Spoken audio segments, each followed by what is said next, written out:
all are so good. First of all, you probably wonder, I'm Sister Rosemary. I'm a nurse and I'm a social worker. I have been here longer than your parents even thought of having you. I came in 1976. I'm from Springfield, Missouri. But I say, ahorita nací en Springfield, pero soy de Laredo. I absolutely love this community. I came in 1976. I stayed till 1981.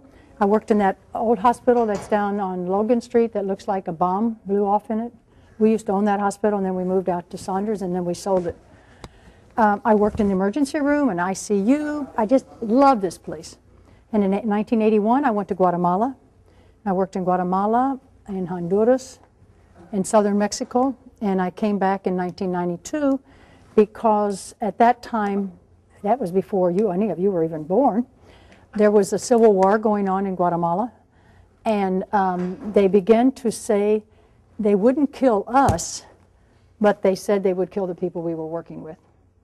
And why would they do that? Because we were trying to help individuals, much like today, we wanted individuals to be able to read. We wanted the people we worked with, which most of them were a group of indigenous. They were Quechua indigenous. In fact, I learned the language Quechua, but they wanted to learn how to read. They saw the importance of reading, and I'm looking around here, and I hope to God you all know the importance of reading. Math is important and everything else, but if you can't read, you're in trouble. So that's sort of an aside. So they said they were going to start killing the people we were working with because we were trying to help them become better educated the way they wanted. We never told them what they had to do. And to educate their kids, get their kids in school, and to learn some basic health. And that was bad because they thought, you probably heard of President Reagan, he thought we were all communist because there were guerrillas there and there were the government, and they used to tell us if you get caught and you get in trouble, you would prefer a guerrilla to get you than the government because they'll just shoot you. The government will torture you because they really thought we were communist. President Reagan had a big bias thought that anybody was trying to work with the poor in those countries.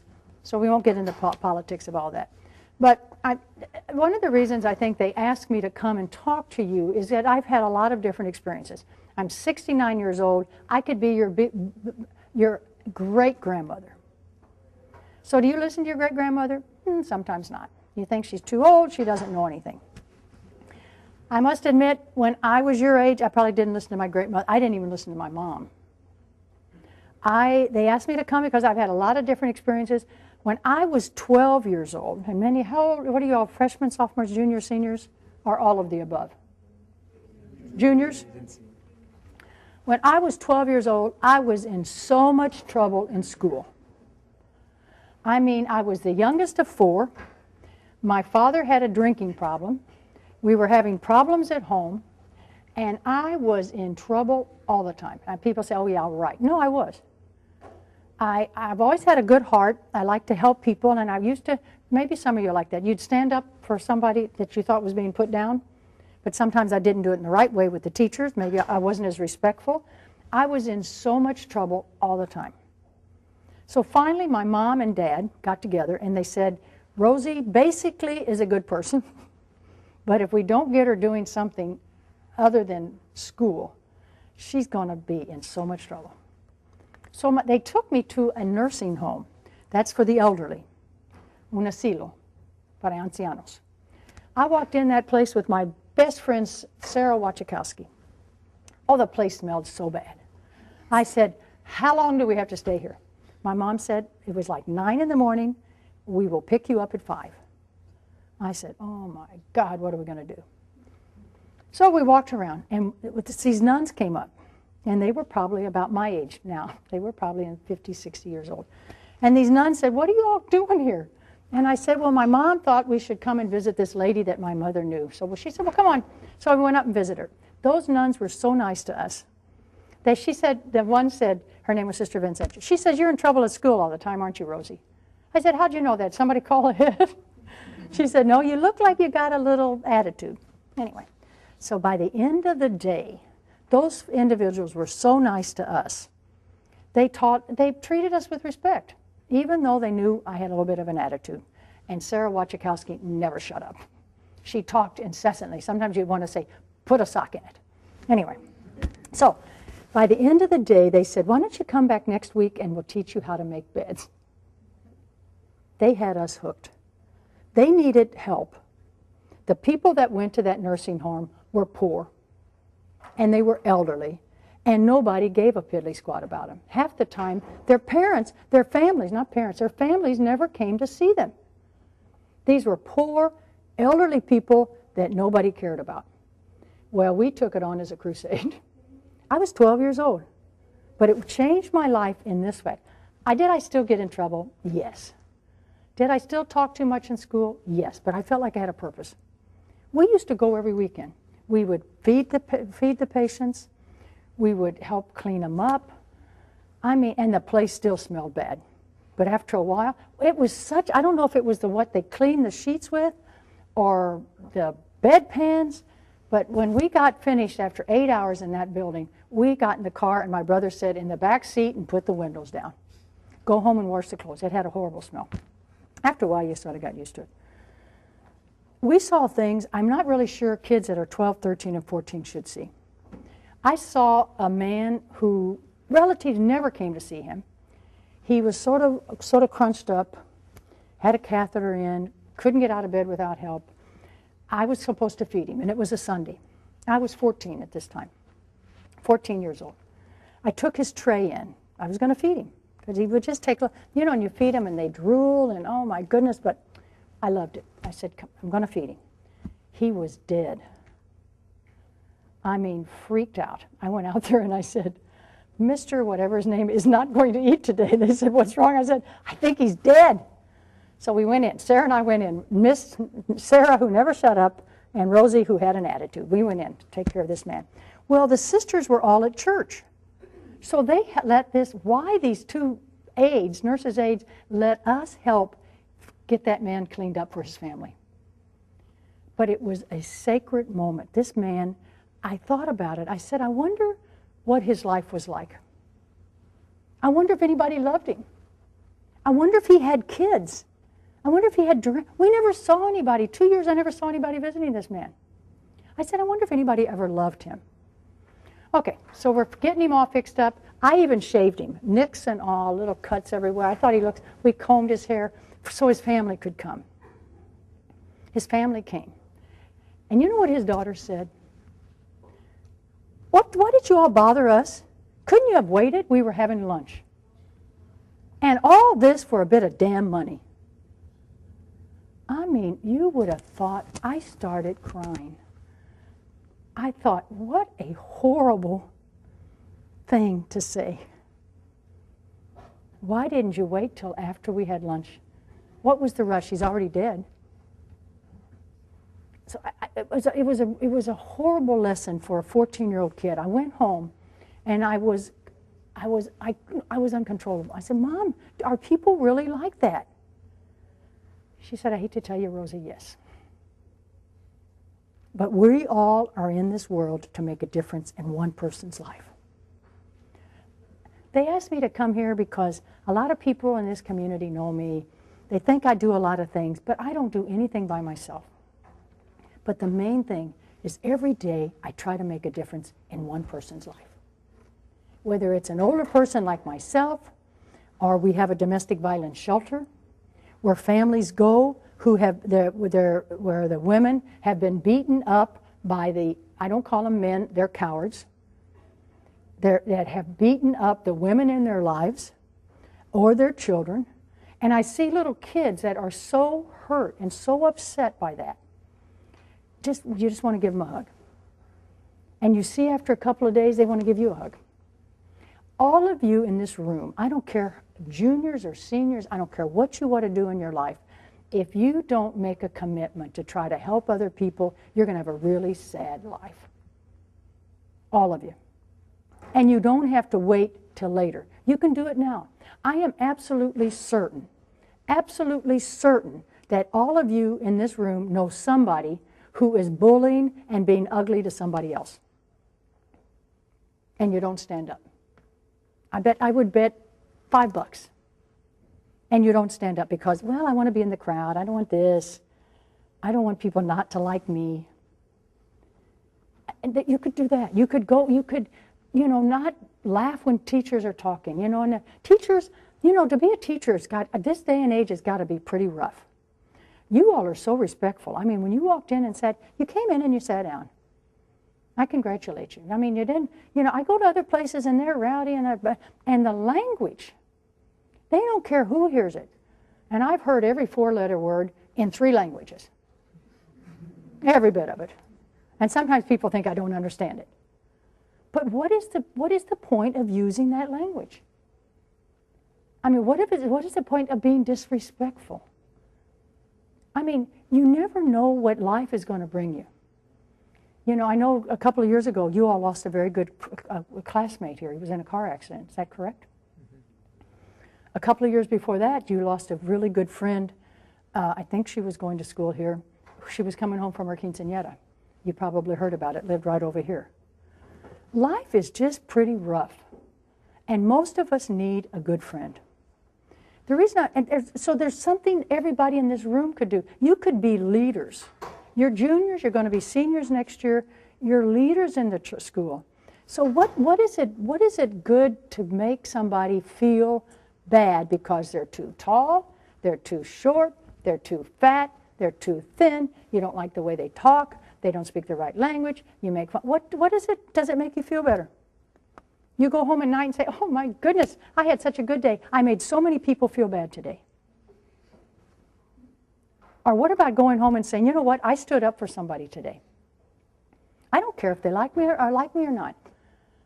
But when you're your age, and believe it or not, I do remember, there is a lot of peer pressure. We had a young man in our school, and I didn't do it, what I'm telling you to do, I didn't do it all the time. His name was Roger Smoot, S-M-O-O-T. So first of all, people made fun of it because of his name. Well, it wasn't his fault what his name was, but people made fun of it. He was short, chaparrito y gordito, and he walked a little bit like a duck. Okay. He had glasses. They used to say like Cokes when the Coke bottles wore glasses, and he always looked sad. He tormented that young boy. Tormented him because of the way he looked, all this business. And I used to try to stand up for him. I got him a date to go to the prom. My date, and we picked him up. He had the best time. When he got out of the car that night, he said, thank you, it was the best night I ever had. The reason I'm upset is because I went back for my 40th anniversary. I hate going back to reunions. I'm never going to do it again. Of course, I probably won't live to have another one. Anyway, but I went back for my 40th. And I thought we'd talk about something important. What do you do? What are you doing? And something not holier than thou stuff, but more than talking about what we did when we were in high school. And I mean, it was so, and I like a beer every once in a while. I love to eat food.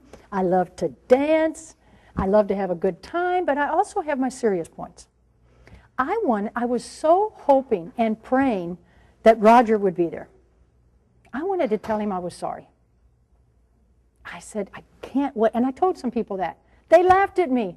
Oh, there she is, holier than thou, went off to the convent. We remember when you were young. I said, well, let's not tell too many stories. But we remember, I said, I can't wait. I really want to see Roger and tell him. And they laughed. And they said, obviously you didn't hear. They laughed. And I said, well, why? What do you mean? They said, well, he was always a little crazy. He killed himself when he was 28 years old. And all they could say, he always was a little bit crazy. I hope to God, I was so upset. I said, you all are really sick. I never went back again. And the next day I went through the whole thing. They gave me an award for being something in the class, and I said, you know what, you make me sad. Not that we have to be holier than thou, but why would people, when somebody died, laugh and think, well, he was always crazy anyway? We found out that his father was sexually abusing him and was an alcoholic. and his mother drank just to get over it. So his only reprieve he had was to go to school, and we tortured him. So I think sometimes we don't realize how fragile life is. I don't know if you realize that in the last 4 years, probably 5 years now, I think there's 14 young people that have killed themselves in this community. Young. In fact, I think it might be a little higher, but I know 14. And some of them killed themselves because of things they told their parents. Some of them killed themselves because they thought life wasn't worth living. Some of them killed themselves because they had a girlfriend who told them they didn't love them anymore. Some of them killed themselves because they thought life had no meaning. And then young people sometimes, I don't think they get it. You're not going to come back. I think it's they want to have some kind of, they want somebody just to love them. There was a young man who died several years ago, and he had told his parents that day that he was gay. And his parents told him that he was no longer their son, and that he was going to go to hell because God did not like gays. Well, quite frankly, I think God loves everybody. I really do. I think God loves people that are short and tall and fat, gays, lesbians. I think God wants people to know that they are loved. He killed himself that night. And at the funeral, his parents were just so upset. Well, of course. They said, we didn't mean it. We were upset. We didn't know what to do. But he's never going to come back. So I think we don't realize what... Excuse the interruption. At this time, we all members of the IT club to please report to the football field. Thank you. What is the IT club going to do on the football field? Take a picture. They should take a picture of us. We're more important. No, we're not. We're just as important. Everybody's important. But I think that if we can just, and I don't mean to be depressed, and let me tell you why, and I told my friend back there, I am having a very hard time giving this presentation because my sister, who I love dearly, is in Philadelphia and she's dying. So I almost called this morning to say, I cannot do this. But I had compromiso. She has lung cancer. She's very sick. And she doesn't know any of us anymore. But see, life is so short that you need to take every opportunity to tell the people that you love them. Whether it's your boyfriend, your girlfriend, and you're not too, boy and girlfriend. I had boyfriends until I was going to get married. And then I said, well, maybe I should go to the convent. Let me at least try it, Ron. And he said, you're crazy. You'll never make it in the convent. You like to drink beer, you like to dance, you like to party. You're a pretty good person, but you'll never make it. 47 years later, here I am. Everybody's got their own path in life. And I think that's the important thing. Look in the mirror, what do you want to do with the rest of your life? And how do you want to be remembered? If you died tomorrow, what would you want people to say about you? Would you want them to say that they were, good in sports? I love sports. I was very good in tennis. I was very good in basketball. But that's not what I want to be remembered by. I'm a great nurse, a very good social work, but that's not what I want to be. I want to be remembered. I hope somebody says, she cared. She cared about people. So what do you want to be remembered by? If you had an accident, or if your parents died tomorrow, wouldn't you have wanted them to have been proud of you? And I know sometimes I went through that stage too. I thought my dad died when I was a junior. And my mom died when I was 22. But I thought neither one of them were very smart until I got to be older. I said, my dad was pretty smart. He had a problem with alcohol. He really struggled with his entire life, and he died very suddenly of a stroke. My mom never drank. She liked to smoke, but she didn't inhale. You know how the people go, we used to tease her, Mom, if you're going to smoke, at least inhale. This was the years where people did smoke. And she died of cirrhosis of the liver and never drank and had a horrible death. And my dad died, boom, of a stroke. And the night my dad died, I was 16 years old, and he came home. My mom and dad were having problems, but he came home and he said, Rosie, let's go out and eat. Let's go eat. No, I don't want to, Dad. come on, Rosie, let's go out. And we used to go to this place called Hamby's. Oh, they had the best fried chicken. Oh, my goodness gracious. I said, no, Dad, I want to go. I'm going to stay home. Some of my friends are coming over tonight. He died that night. I didn't go out to eat with him. The last chance I had to go out with my dad, he wouldn't have wanted me to feel bad. He just said, okay, Rosie, maybe next week. Well, there wasn't a next week. So I think we need to think when we're doing decisions, you may not have a next week. And that's why everything that we do is important. In school, you're juniors, getting ready to be seniors, you want to be proud of yourself. And you want to be able to go home after you go out on the date and after you do whatever you do, you want to be able to go home and look in the mirror and say, am I proud of myself? Did I do something today that I'm not so proud of? And I know that there's been a lot of changes. I know we had young folks, young girls in my class that got pregnant. We had one that I know went off and had an abortion. This was like in the 60s. She was kicked out of the Catholic school. Now, you wonder, nobody really knew she had an abortion, but people thought she had an abortion. And this was in 1960, 61, 62. She just died last year. Her name was Judy Stewart. She was a sweetheart. And she always regretted what had happened.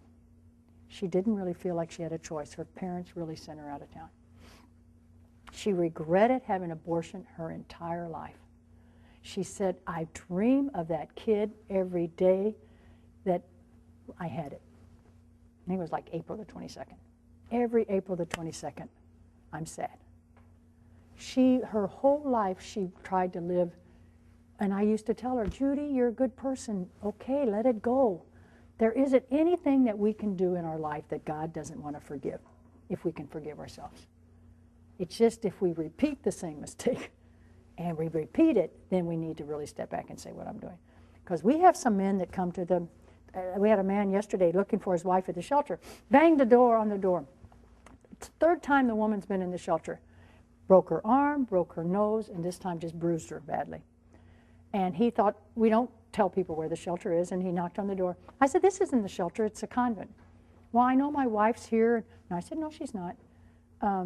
But you might want to check down the street and see. I said, oh, but if anybody tell her, I am so sorry. I went to see a pastor last night, and he forgave me. So she has to forgive me. Now, see, that's a little bit different. God doesn't want us to beat up on other people. He doesn't want us to hurt people's feelings. He doesn't want us to treat people badly. He doesn't want to call people sluts, humiliate people.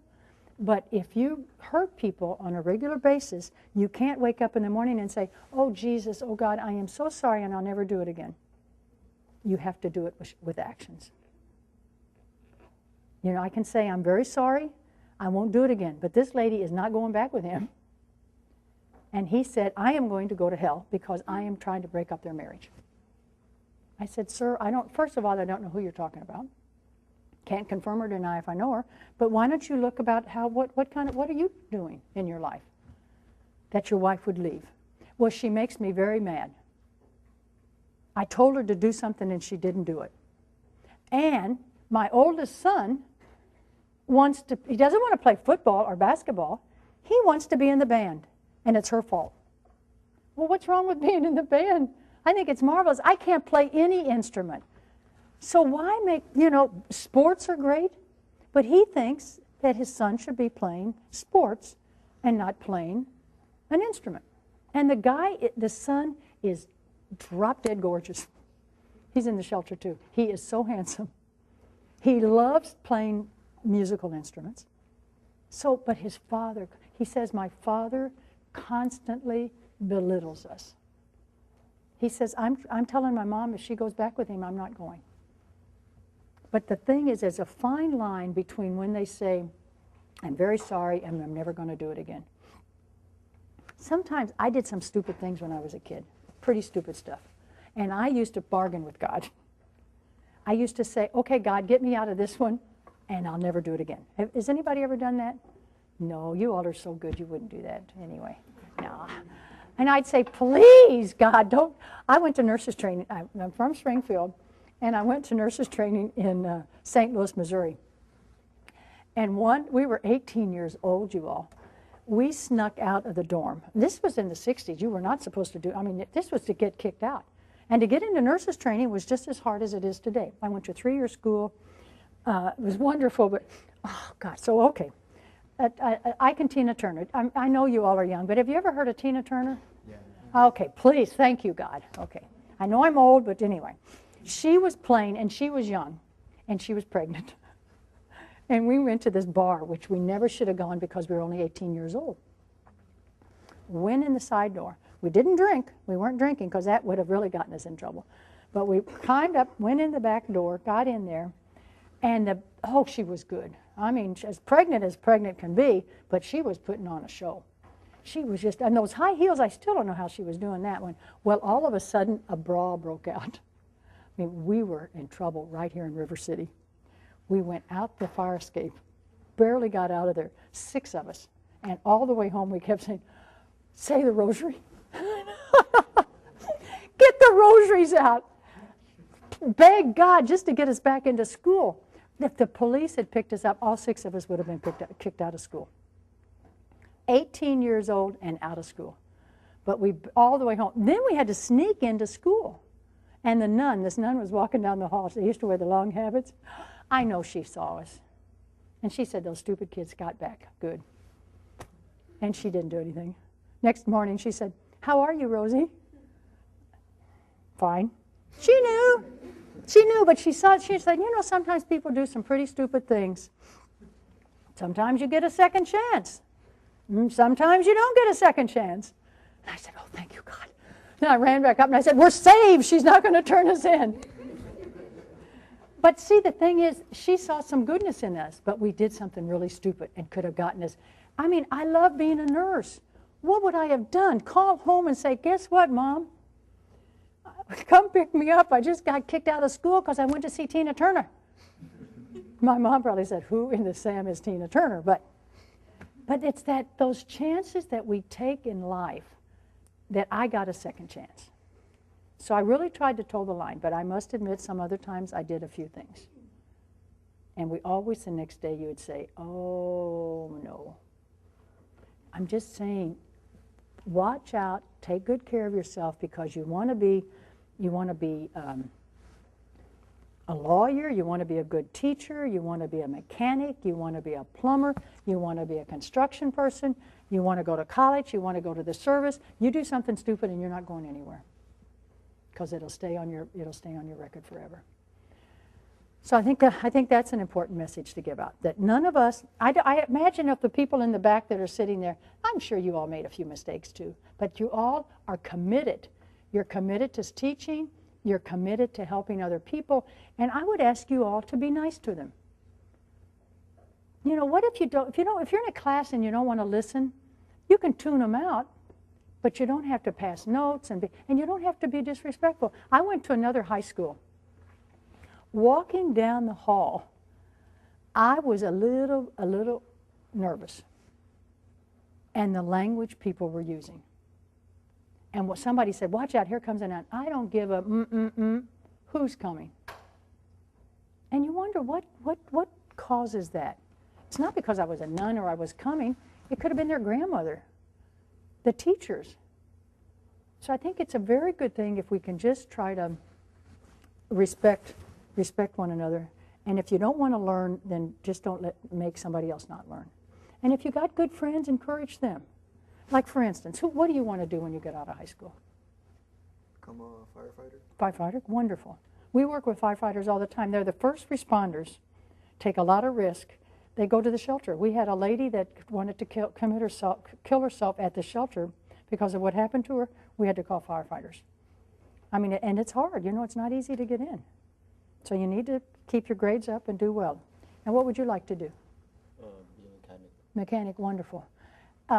I live over here. I live in South Laredo. I have lived here since 1992, and I love it. Would not live anyplace. Live over on Monterey in La Calle, New York. All my neighbors are mechanics. They are the best. They fix my car. I get a flat. I go, well, help! They come over and fix it. Being a mechanic and doing a good job is a great job. Congratulations. Give me your number, please. As I get older, I'm very good about faces. I might not remember names, but I'll remember your face. Anyway, congratulations. And what would you like to do? I want to own a business. Own a business? What kind of business? I want to start off small, maybe like a boutique or something. Okay, boutique. Oh, sell things. That's a boutique. Boutique isn't where you cut hair, and that's a beauty salon. Okay, sell things. Okay, good. You know, you need good in business. You have to have a business plan. All that, you can do it. Do you like math? Wonderful. Okay, let me know when you open your boutique, and I'll go visit you and buy something. Okay, and what would you like to do? Physical therapy. Okay, physical therapist. That's pretty hard. You're going to go to LCC and then TAMU? Oh, I want to transfer to UHB. Oh, it's got a really good school up there. And then going to come back home? Yeah. Excellent. We need people to go away, but come back home. And what about you? Nursing. Nursing. You're going to go to LCC or TAMU? TAMU. TAMU. And then being a nurse is wonderful because you can do anything. Like I was telling you, I worked in ICU. I worked in the emergency room. In Guatemala, I delivered babies. I did suturing. That baby, when you see that baby come out, it's the most miracle. You wonder, all of a sudden, you see the head. And you go, and the first time I went, oh my God, what do I do next? And I said, nope, I can do this, I can do this. And the lady's saying, hermana, ayúdame. Anyway, it's absolutely a wonderful thing. And it's wonderful to know when you see a baby born and you know they're born into love. And you know that people are going to take care of them for the rest of their lives. So that's wonderful. I would do suturing too. I just love. So you can do anything. And now what I do mostly is talk to people and try to get folks to get prevention and education. Make sure you get your exams every year. If you've got, there's nursing, you're wide open. So that's great. Okay. Anybody want to be a lawyer? That's probably good. I wasn't sure if I could think of anything good to say about lawyers. No, I'm teasing.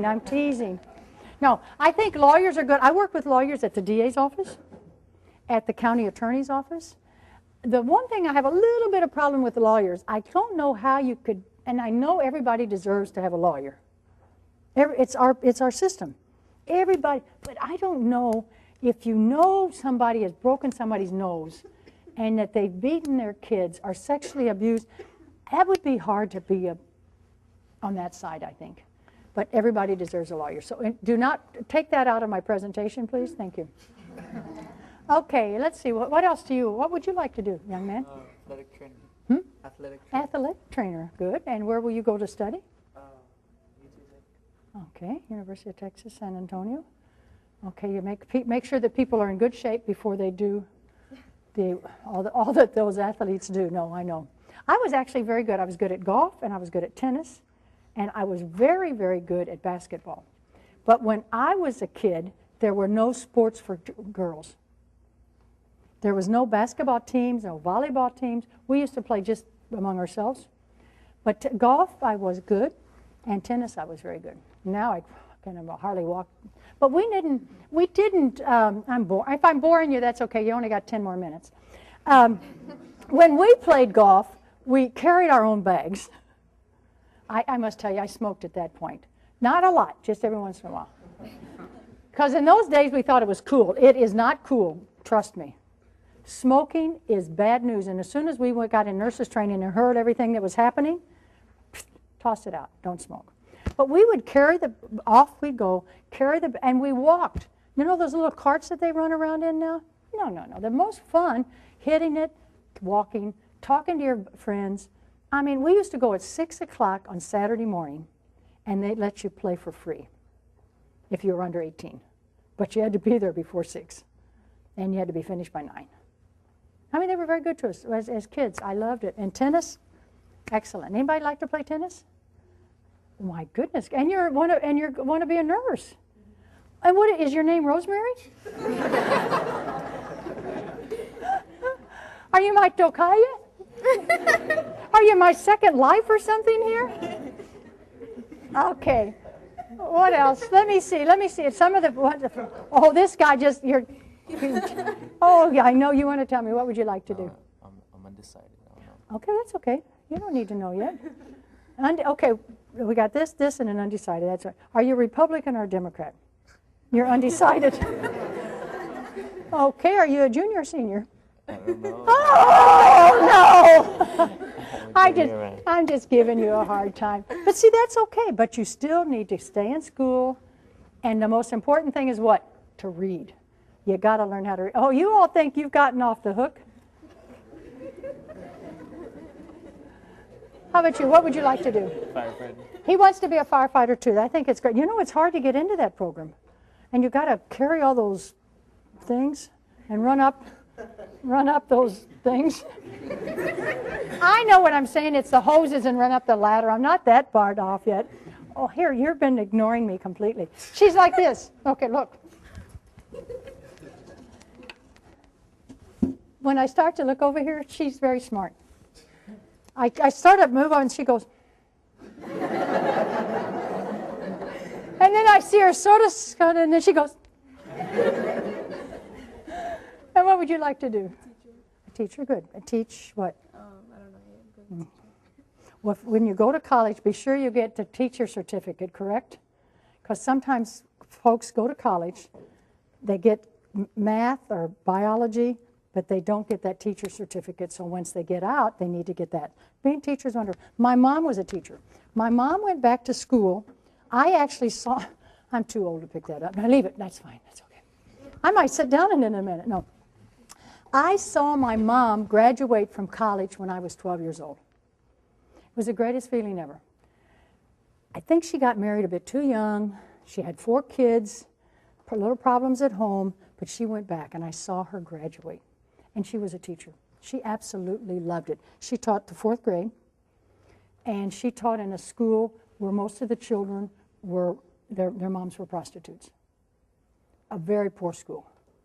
And my mom loved it because she would take clothes, she would take our clothes. I'd say, Mom, you know, leave me a sweater for tomorrow.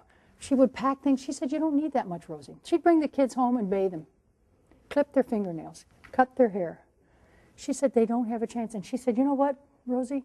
Their mothers are really nice. I've talked to their moms. They're good people. They just never had a chance in life. My mom never judged anybody. You know, I thought, well, Mom, what do the women do? She said, we don't know why or what. But she said, my responsibility is to take care of the kids. They loved my mom. My mom wasn't able to teach that long because she died when she was 52. And I remember she died April the 29th in 1966. And she had to resign because they were so good to her. They loved her. They used to come and get her in a wheelchair and take her over to school and everything. But about this time in March, her birthday was last week, she called and she said, I think it's time to resign. But she said, you know what? I said, Mom, you're getting old, you're going to be 52. And she said, really, Rosie, my life should just be beginning. But she said, you know what? I've had a really good one. So I think I'm a little sentimental today. So I hope you all forgive me for that. I want you to have a happy life. I'm 69 and I have had if I died tomorrow, I don't know if I'm going to go straight up or in between. But I've had a great life because people like you, I love this community. Don't ever, ever run Laredo down. Be proud if you speak Spanish. Be proud and you better speak good Spanish.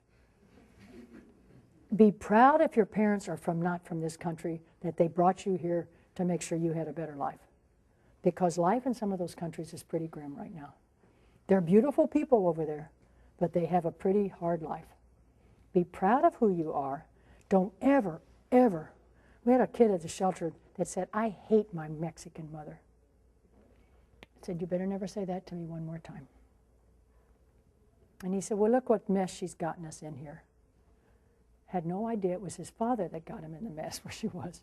But you don't talk bad about his daddy either.